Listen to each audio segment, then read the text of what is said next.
Problems getting water can mean several different things. It can mean ensuring enough water, which we addressed in Part 2 of our course. It has two other meanings as well. That of bringing enough water, close enough, to those who need it so that it can be used relatively easily and in sufficient quantity. And also, that of making water affordable. In less developed countries, or LDC, problems of water availability directly affect specific communities, households, and families, and most particularly the women in those communities, households, and families who must provide the water. Part 3 of this course is titled Availability, quite deliberately. It encompasses the different notions of accessibility, that is, over distance, the affordability or cost of water, and equity, or the right to water. This latter consideration rather complicates our thinking about acquiring water.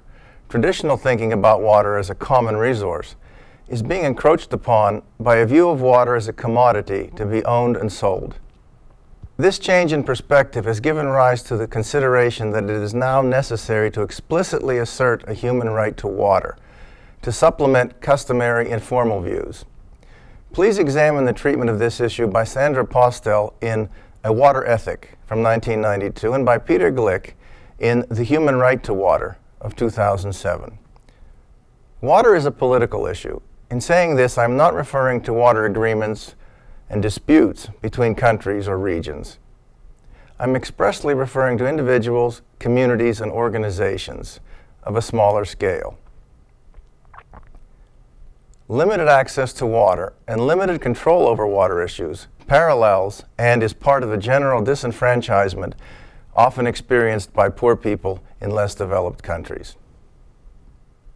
In his article, Poverty and Environmental Degradation, Challenges Within the Global Economy, Akin El-Mabugunji makes the case that good governance in LDCs is crucial to both poverty alleviation and environmental protection, and goes on to explain that it requires three basic conditions: decentralized and devolved authority structures, inclusiveness and participation in decision-making, and accountability of the government and transparency of its policies.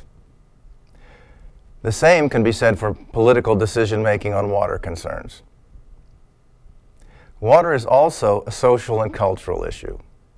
To a great extent, this derives from the traditional division of labor that characterizes traditional cultures. Women's domestic functions that involve water for drinking, cooking, washing, and laundering, place the burden of acquiring water directly on those women in very direct and physical ways.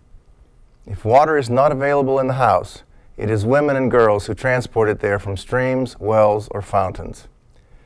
This is often done over considerable distances and by hand. Tiring work that can have little to show for itself, given the quantities of water needed for eating, bathing, washing, and hygiene.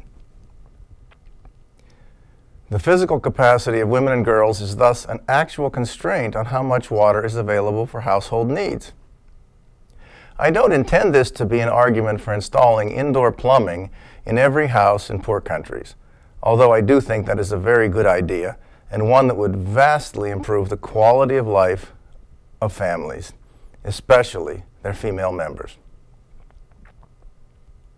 But even simply bringing public or community water somewhat nearer to dwellings eases the burden of carrying water and thereby increases the actual amount of water on hand in the home. So what can we say?